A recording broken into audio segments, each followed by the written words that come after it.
embarcaram na aventura de suas vidas. Seu sonho de infância logo se torna uma luta pela sobrevivência. De repente descobri que a situação estava fora de controle.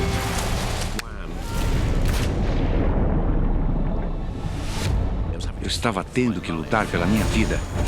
Desamparado e sozinho, ele deve lutar por 160 quilômetros da selva mais inóspita da Terra. Este lugar parecia ter a intenção de me matar. Ele deve enfrentar os predadores mais mortais da floresta. Cala a boca! Aterrorizado, esperando por algo que ia saltar sobre mim. Vem pra cima! E suportar a loucura induzida pela floresta. Foi um sonho que eu segui de forma muito egoísta e agora seria a minha morte.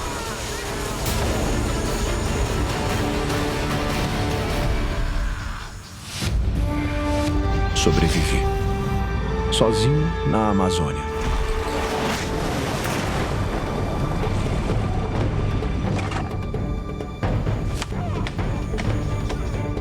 Os eventos ocorreram em 28 dias na selva amazônica.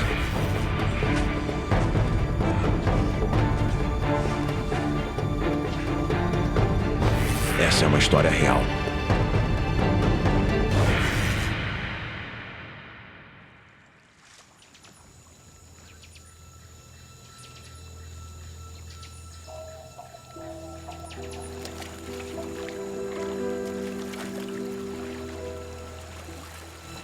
Benedict Allen, de 22 anos, sempre foi um sonhador. E ele está vivendo seu maior sonho até agora. Ele está seguindo os passos de seu pai e se tornando um aventureiro. Meu pai era piloto de testes e foi muito emocionante ter esse pai glamouroso que costumava pilotar esses aviões sobre a casa. E eu presumi que um dia eu estaria em algum tipo de empreendimento, assim como meu pai. Eu só queria ser como um desses grandes exploradores como Cook, H.M. Stanley ou Livingstone.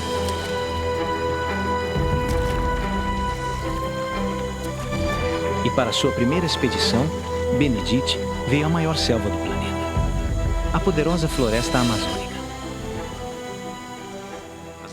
Quando criança, li em meus livros sobre Eldorado, que era essa mítica terra de ouro. Mas ninguém encontrou Eldorado, e pensei que um dia esse seria meu destino.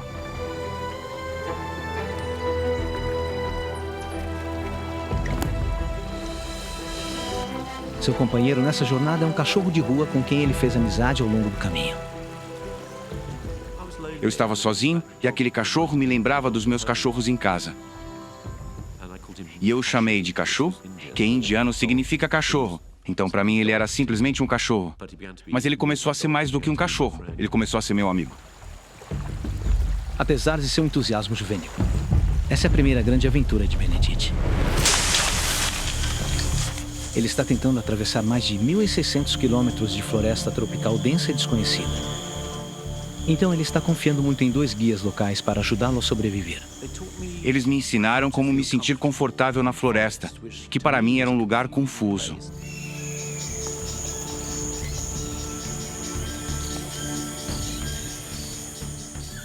E então me mostraram o que eu podia comer e o que devia evitar, como caçar. Eu era totalmente dependente desses 2 homens e de sua extraordinária biblioteca de conhecimento. Por quê? Eu não sabia nada, você sabe absolutamente nada.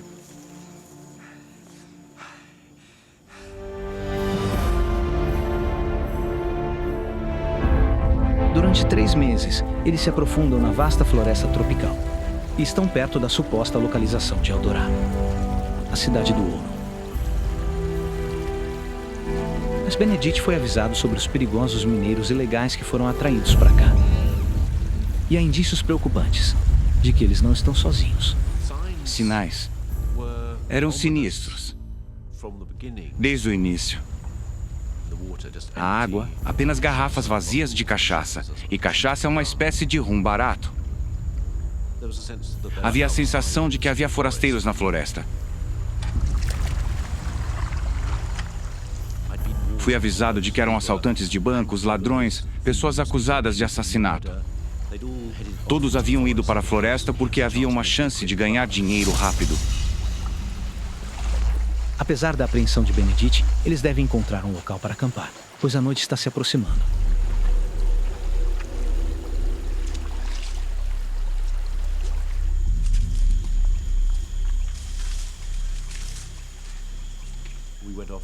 Saímos por entre as árvores e de repente nos deparamos com esse pequeno povoado.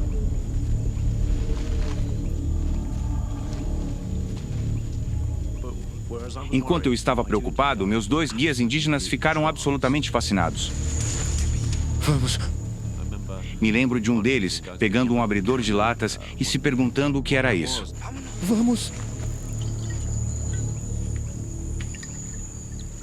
Vamos! De repente, esse personagem, Mendes, apareceu. Ele era o clássico garimpeiro. E eu senti que tinha que sair dali. Vamos.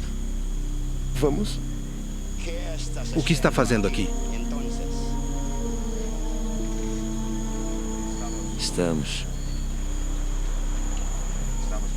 Estamos procurando o Eldorado.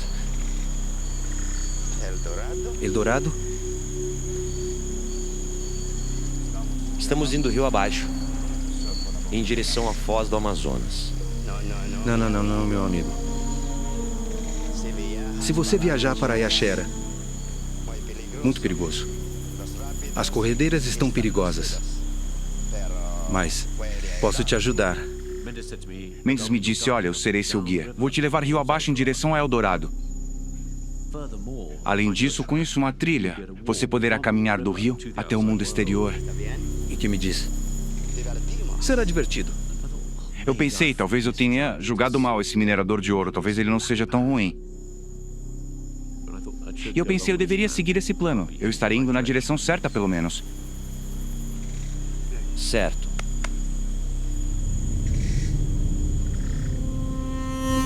Benedict relutantemente aceita a oferta e se acomoda para passar a noite.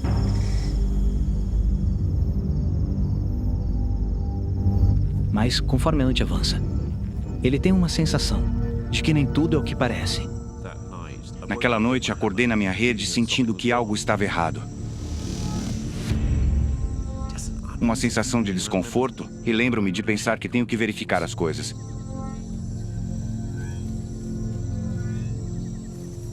Então calcei minhas botas, fui até o rio para ver se minha canoa ainda estava lá, ver se os suprimentos ainda estavam lá. No fundo, acho que eu só queria garantir que minha saída estava segura.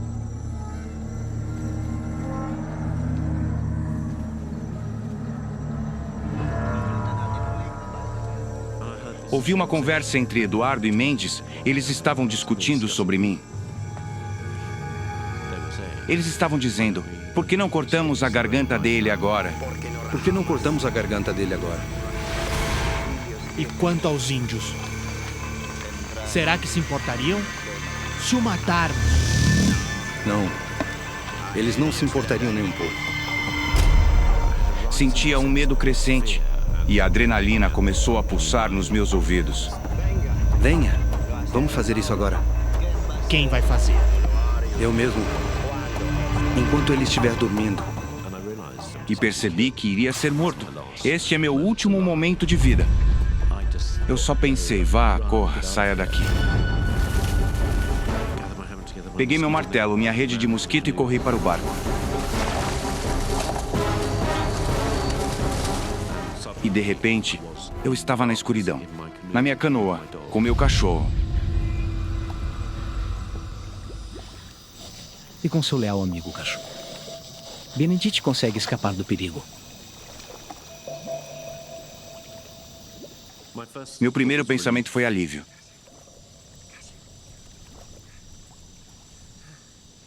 Foi então que tive essa terrível e crescente percepção de que eu não estava seguro. Estava cercado pela floresta. Era no meio da noite. E eu estava muito sozinho. Sem seus guias, Benedict agora está preso em mais de 5 milhões de quilômetros quadrados de floresta tropical. Sem ninguém para lhe mostrar a rota de saída. Eu realmente não estava no final de um pesadelo, mas no começo de um. Cachorro! Vamos dar o fora daqui. Eu remei rio acima por talvez 1 hora e pensei, vou me acalmar, vou encostar ali no lado.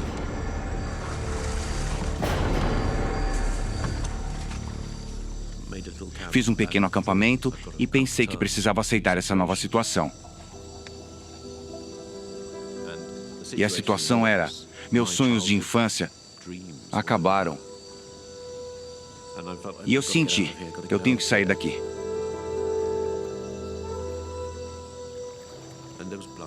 E havia sangue pulsando em minha cabeça. E não sabia o que havia na floresta. E eu não me conhecia, na verdade.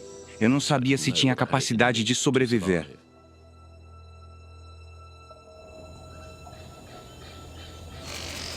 Dia 1.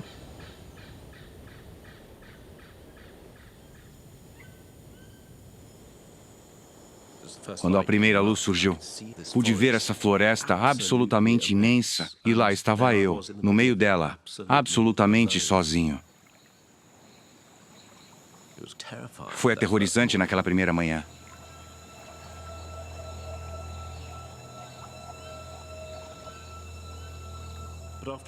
Mas depois de um tempo eu pensei, não, vá lá, se recomponha, é o primeiro dia. Então comecei a examinar meus suprimentos, tentando descobrir se eu tinha o suficiente para me tirar da floresta.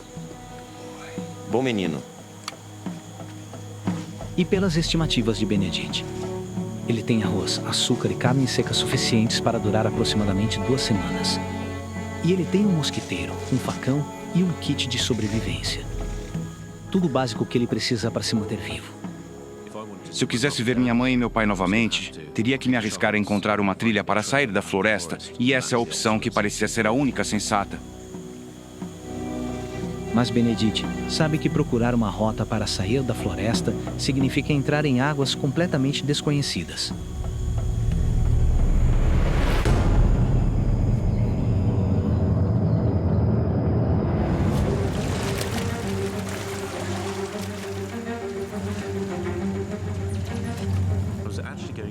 Na verdade, eu estava indo para o interior. Eu estava subindo o rio. Então, no momento, até encontrar aquela trilha, eu estava caminhando rumo ao nada.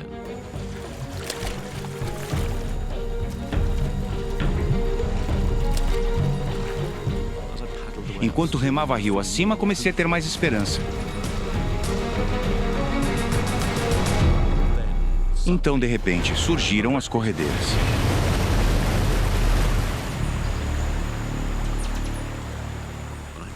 Lembro-me de pensar, vamos, Benedict, se recomponha, você tem que sair daqui.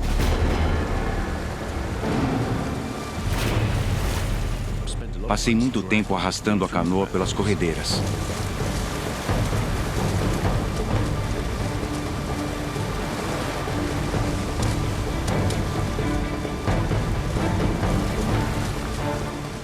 Foi um trabalho imensamente difícil.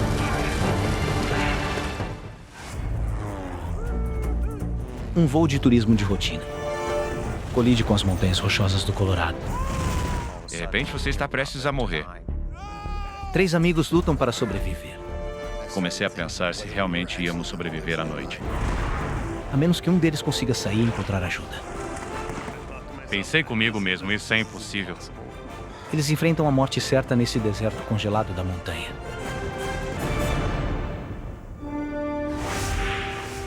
Sobrevivi. Acidente nas Montanhas Rochosas.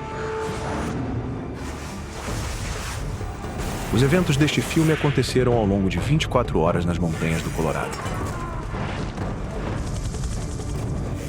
Esta é uma história real.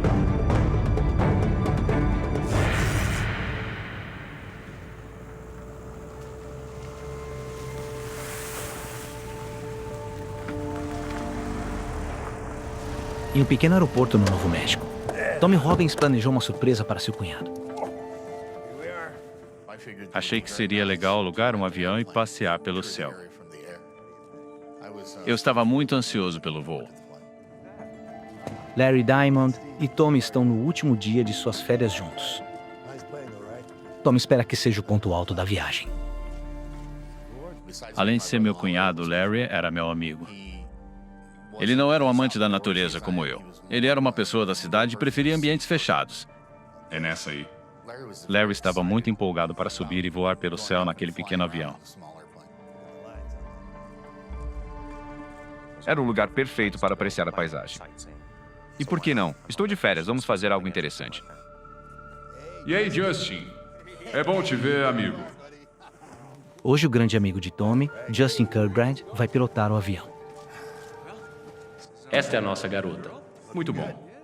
Tommy me perguntou se eu levaria e eu disse, é claro, sem problema. Muito bem. Estão prontos? Claro. Então vamos voar.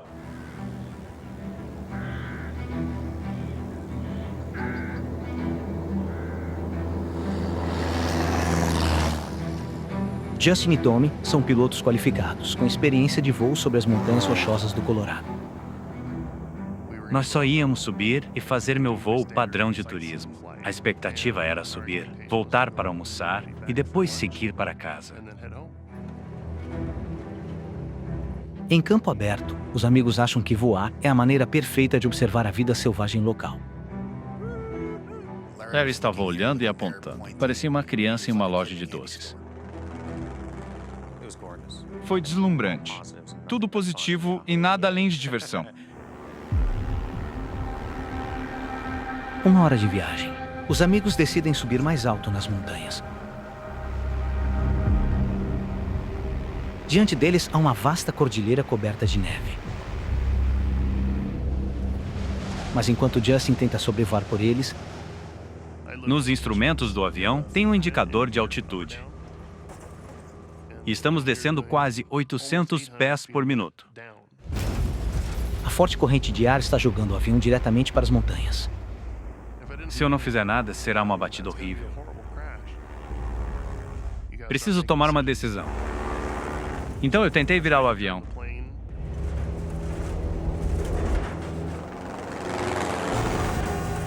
E aí, o alerta de perda toca. Se hesitar, então cairá do céu. Eu só precisava nos colocar no chão sem matar ninguém. O treinamento de Justin entra em ação. Ele sabe que precisa se manter calmo. Naquele momento, era tudo sobre desacelerar para minimizar o máximo de impacto.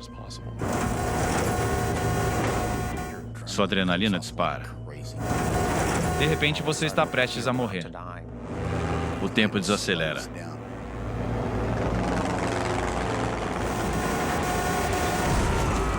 As árvores. Barulhos horríveis e estrondosos.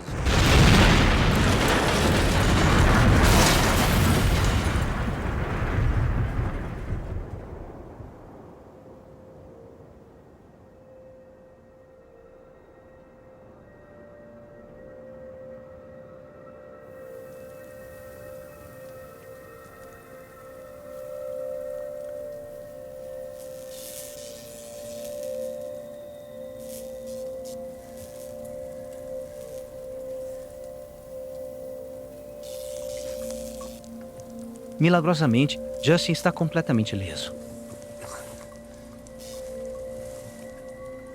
Mas eles estão longe de estarem fora de perigo.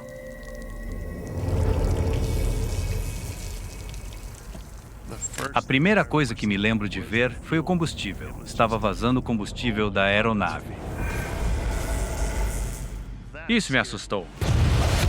Uma faísca pode incendiar os destroços do avião. Larry! Temos que ir, Larry. O combustível está vazando. Vamos. Eu disse ao Larry, você tem que sair do avião agora. E ele me falou que sua perna estava doendo. Eu disse, você tem que sair agora se não quiser morrer queimado. Me recompus e consegui sair por trás do avião.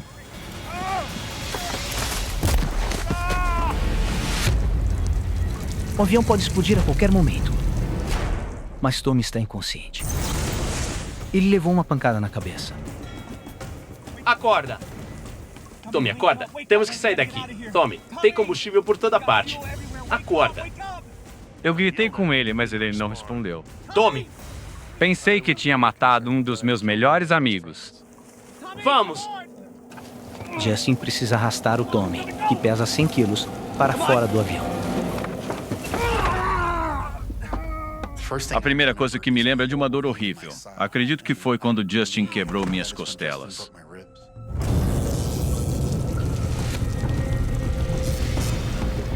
Eles precisam se afastar dos destroços. mas Larry não consegue andar. Assim que apoiei a perna, caí imediatamente e gritei. Vamos, Larry! Levanta! Fica de pé! Quando levantei ele, a dor nas costelas era insuportável. Mas senti que era mais importante se afastar da gasolina do que se preocupar com a dor.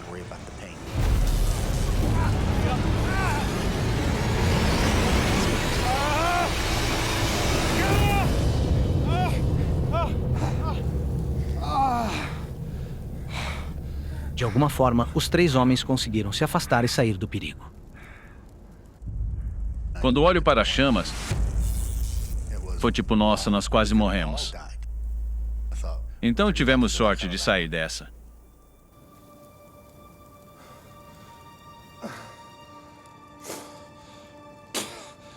Tommy e Larry estão gravemente feridos. Além de suas costelas quebradas, Tommy também sofreu um impacto enorme na cabeça. Não há como saber se ele tem danos cerebrais ou hemorragia interna.